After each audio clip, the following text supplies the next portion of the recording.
नमस्कार, आप देख रहे हैं राजधानी हलचल न्यूज। आपके साथ में हूं वैशाली। आइए नजर डालते हैं आज की खबरों की ओर। यूपी के मुख्यमंत्री योगी आदित्यनाथ आज छिंदवाड़ा पहुंचे, जहां उन्होंने प्रचार के आखिरी दिन पूर्व सीएम कमलनाथ के गढ़ छिंदवाड़ा में जनसभा लेकर कांग्रेस पर जमकर निशाना साधा। उन्होंने कांग्रेस को एक देश की बड़ी समस्या बताते हुए कहा कि कांग्रेस अक्सर देश की संपदाओं को मुसलमान की संपदा कहती थी। मोदी सरकार आने के बाद मोदी जी ने गरीबों को और वंचित लोगों को सभी योजनाओं का लाभ दिलाया। उन्होंने कहा कि आज देश और पूरे विश्व में उन्नति कर रहा है। उन्होंने राम मंदिर मुद्दे को लेकर कांग्रेस पर जमकर निशाना साधा। योगी आदित्यनाथ ने छिंदवाड़ा में कहा कि भगवान राम और श्री कृष्ण के अस्तित्व को कांग्रेस के द्वारा नकार दिया गया था। कमलनाथ भी इस कैबिनेट में मिनिस्टर थे जब कांग्रेस कैबिनेट में भगवान राम के न होने का एफिडेविट कोर्ट में प्रस्तुत किया था। उन्होंने कहा कि हम जब राम जन्मभूमि में मंदिर बनाने की बात कहते थे तो हमारा मजाक उड़ाया जाता था।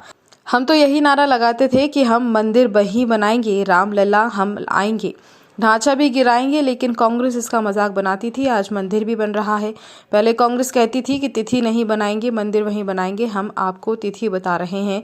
24 जनवरी को अयोध्या में देश के प्रधानमंत्री नरेंद्र मोदी रामलला की प्राण प्रतिष्ठा करेंगे और कमल का बटन दबाओ, बंटी भैया को जिताओ और अयोध्या आओ। योगी आदित्यनाथ ने अयोध्या में भगवान रामलला के दर्शन करने को लेकर मंच से बड़ा बयान दिया।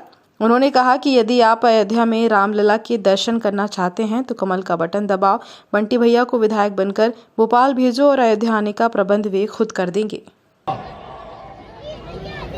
प्रचुर प्राकृतिक संसाधनों से समृद्ध एक ऐसी विधानसभा है भाइयों बहनों, जिस विधानसभा को कांग्रेस ने आजादी के बाद से ही विकास से वंचित रख करके, बुनियादी सुविधाओं से वंचित करके और पीछे धकेलने का काम किया है। और इसीलिए आज मैं आप सबके बीच में आपसे आह्वान करने के लिए आया हूं कि भाइयों बहनों, आपने पिछले 9 वर्ष में देश की तकदीर को बदलते हुए देखा है। एक नए भारत का दर्शन किया है। एक ऐसा भारत वैश्विक मंच पर जो 142 करोड़ भारत के नागरिकों के सम्मान को बढ़ा रही है। एक ऐसा भारत जो दुनिया के अंदर भारत की ताकत का एहसास कर रहा है। एक ऐसा भारत संकट में फंसे हुए मानवता को एक नई राह दिखाने वाला भारत।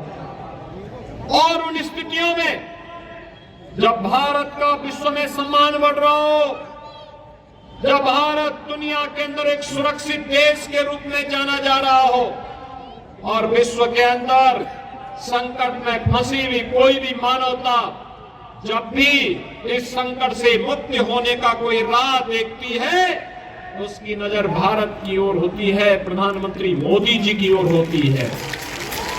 भैया बहनों, दुनिया की नजरें बदली है भारत के प्रति, निगाहें बदली है भारत के प्रति, उनके दृष्टिकोण में बदलाव आया है।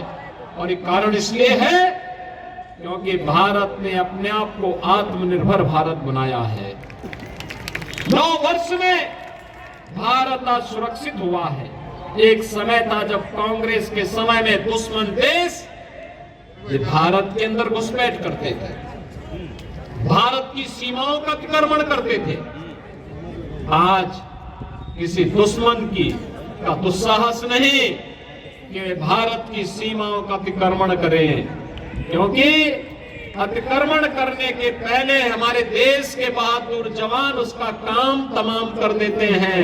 और भाइयों बहनों, दुश्मन को उसकी मांद में घुस करके मारने का आज जज्बा कहीं देखने को मिल रहा है तो नए भारत में देखने को मिल रहा है। बहुत बढ़िया भाइयों बहनों, ये वही भारत। इस खबर में फिलहाल इतना ही। आगे की तमाम अपडेट से जाने के लिए जुड़े रहें राजधानी हलचल न्यूज के साथ। नमस्कार।